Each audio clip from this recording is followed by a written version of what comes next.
100 करोड़ रुपए का प्रारंभिक आवंटन किया जा रहा है। इन परियोजनाओं की प्रारंभिक सूची में अनुबंध 1 में, जो कि मेरे अभिभाषण में दी गई हैं।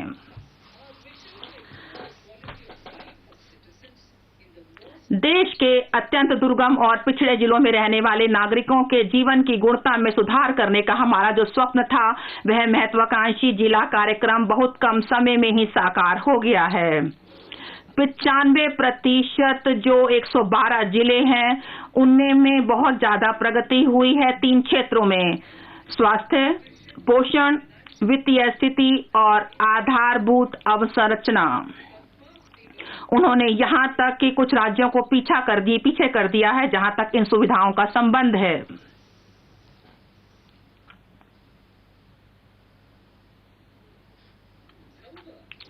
हालांकि इन जिलों के कुछ ब्लॉक्स अभी भी पिछड़े हुए हैं।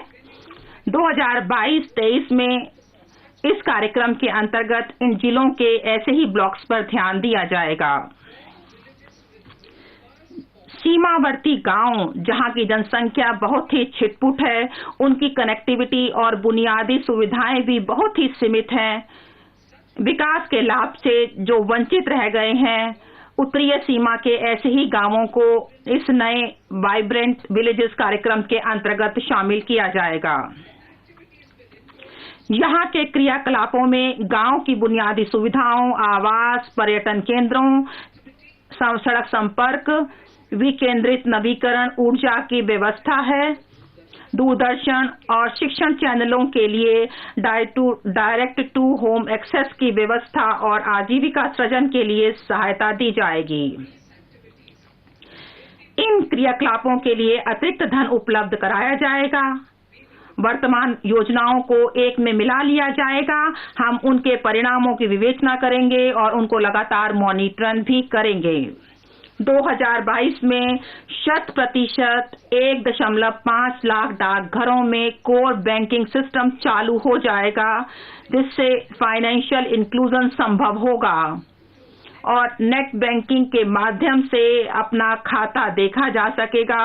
यहाँ मोबाइल बैंकिंग होगी और एटीएम की सुविधा भी होगी और डाकघर के खाते से बैंक खाते के बीच बैंक का और पैसे का ऑनलाइन अंतरण भी हो जाएगा। इससे विशेष तौर पर ग्रामीण क्षेत्रों में रहने वाले किसानों और वरिष्ठ नागरिकों के लिए इंटर ऑपरेबिलिटी और फाइनेंशियल इंक्लूजन की सुविधा उपलब्ध होगी।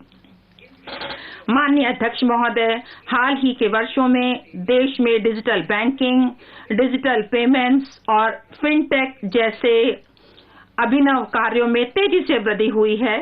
सरकार इन क्षेत्रों को लगातार प्रोत्साहित कर रही है, जिससे कि डिजिटल बैंकिंग का लाभ यूजर जो देश के कोने कोने में फैले यूजर फ्रेंडली ढंग से लोगों तक पहुंचाया जा सके। इस लक्ष्य की ओर अग्रसर होते हुए और अपनी स्वतंत्रता का 75 वर्ष मनाते हुए यह प्रस्ताव किया जा रहा है कि 75 जिलों में 75 डिजिटल बैंकिंग यूनिट अनुसूचित वाणिज्यिक बैंकों के द्वारा स्थापित किए जाएंगे।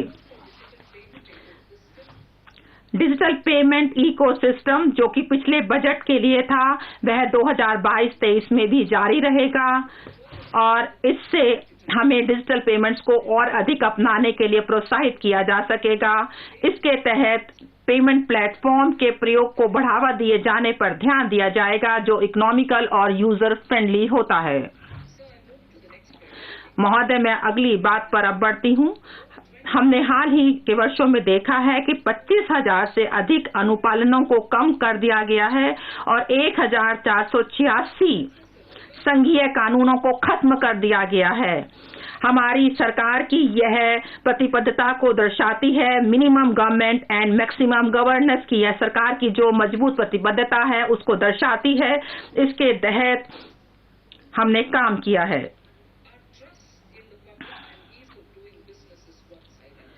और हमने ईज ऑफ डूइंग बिजनेस का जो हमारा लोगों में विश्वास है, उसको हमने यहाँ दर्शाया है। अब जो ईज ऑफ डूइंग बिजनेस है और 2.0 और ईज ऑफ लिविंग के दूसरे चरण को शुरू किया जाएगा। हम पूंजी की उत्पादक क्षमता और मानव संसाधन में सुधार लाने के लिए अपने प्रयास में राइट टू नो के स्थान पर राइट टू नो के सिद्धांत का और साथ ही साथ विश्वास आधारित शासन के सिद्धांतों का पालन करेंगे। और इसमें आईटी सेतुओं के माध्यम से केंद्र और राज्य स्तरीय व्यवस्था के संयोजन, नागरिक केंद्रित सुविधाओं के लिए सिंगल पॉइंट एक्सेस और मानवीकरण तथा पारस्परिक व्यापक अनुपालन के समापन में निर्धारित होगी, ताकि हम इन सभी सुविधाओं को ठीक किया जा सके और इसके लिए हम नागरिकों की ज्यादा से ज्यादा सहायता लेंगे। महोदय, एक सिंगल विंडो पोर्टल परिवेश जो कि सिंगल विंडो पोर्टल था, इसे 2018 में शुरू किया गया था। इससे अनुमोदन के लिए अपेक्षित समय में पर्याप्त कमी की जा सकी है।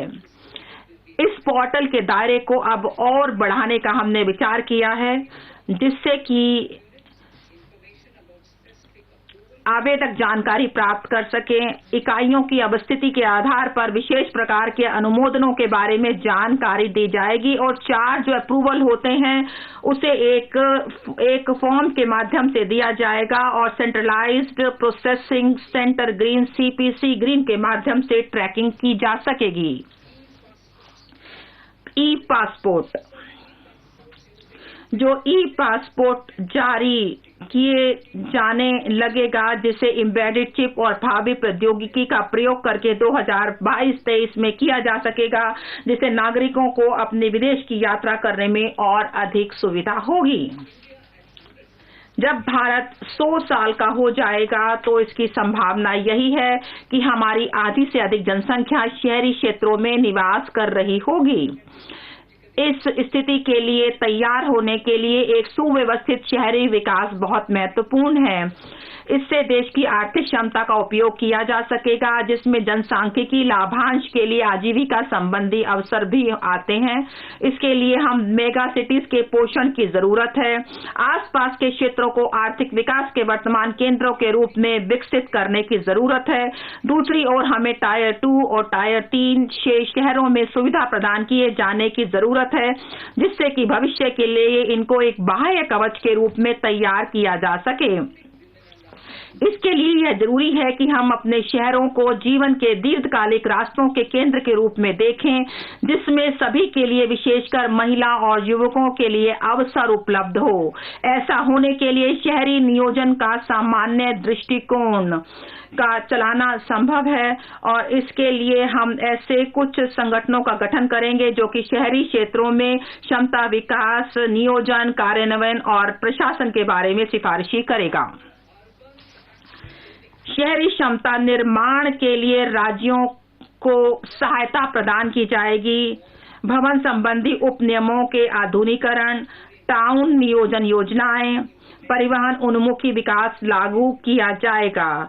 इससे जन परिवहन व्यवस्थाओं के साथ लोगों के रहने और निकटता से कार्य करने संबंधी सुधार होंगे।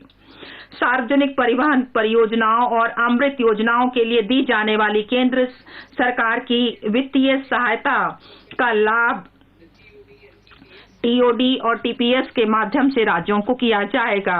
जहां तक भारत का विकास करने के लिए और शहरी नियोजन और डिजाइन में भारत विशिष्ट ज्ञान विकसित करने और इन क्षेत्रों में प्रमाणित प्रशिक्षण प्रदान करने के लिए विभिन्न क्षेत्रों में 5 मौजूदा शैक्षिक संस्थाओं को उत्कृष्टता केंद्रों के रूप में चिन्हित किया जाएगा।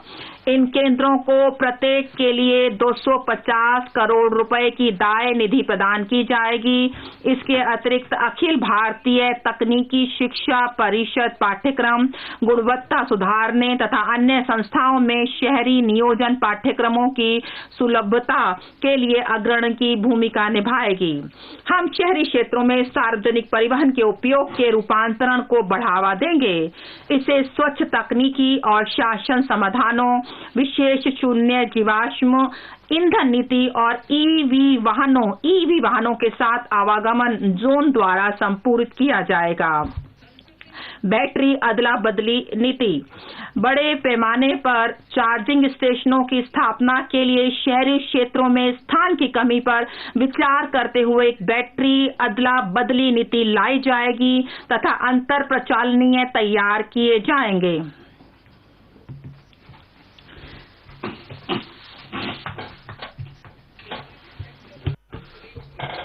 निजी क्षेत्र को एक सेवा के रूप में बैटरी अथवा ऊर्जा के लिए धारणीय और नवप्रवर्तनकारी व्यवसाय मॉडल विकसित करने के लिए प्रोत्साहित किया जाएगा। इससे ईवी पारितंत्र की प्रभावकारिता में सुधार होगा। भू संसाधनों का प्रभावी उपयोग एक सख्त अनिवार्यता है। राज्यों को अभिलेखों के आईटी आधारित प्रबंधन को सुकर और कारगर बनाने के लिए unique land parcel identification number अपनाने के लिए प्रोत्साहित किया जाएगा। अनुसूची 8 की भाषाओं में से किसी में भू अभिलेखों के लिप्यांतरण संबंधी सुविधा भी शुरू की जाएगी। एक राष्ट्र एक रजिस्ट्रीकरण सॉफ्टवेयर के साथ national genetic document registration system के अंगीकरण अथवा लिंकेज को रजिस्ट्रीकरण के लिए समरूप प्रक्रिया और विलेखों और दस्तावेजों के कहीं भी रजिस्ट्रीकरण को एक विकल्प के रूप में बढ़ावा दिया जाएगा। दिवाला और शोधन अक्षमता संहिता समाधान प्रक्रिया की प्रभावकारिता को बढ़ाने तथा सीमा पार दिवाला समाधान को सुकर बनाने के लिए इस संहिता में आवश्यक संशोधन किए जाएंगे। त्वरित कॉर्पोरेट समापन। नई कंपनियों के त्वरित रजिस्ट्रीकरण के लिए अनेक आईटी आधारित तंत्र स्थापित किए गए हैं। अब पुनर्विन्यास प्रक्रिया के साथ त्वरित कॉर्पोरेट समापन के लिए केंद्र इन कंपनियों के स्वैच्छिक परिसमापन को सरल और कारगर बनाने तथा गति देने के लिए मौजूदा 2 वर्ष के समय को 6 माह तक बढ़ाने के लिए स्थापित किया जाएगा। सरकारी खरीद। हाल ही में सरकारी नियमों को अमृतकाल की आवश्यकताओं के लिए आधुनिक बनाया गया है। नए नियमों को विभिन्न हितधारकों से प्राप्त इनपुटों से लाभ मिला है। आधुनिक बनाए गए नियम जटिल टेंडरों के मूल्यांकन में लागत के अलावा पारदर्शी गुणवत्ता मानदंडों के उपयोग को अनुमति देते हैं। चालू बिलों के 75% के भुगतान हेतु अनिवार्य रूप से 10 दिन के भीतर और समझौते के माध्यम से विवादों के निपटारे को प्रोत्साहित करने के लिए प्रावधान किए गए हैं।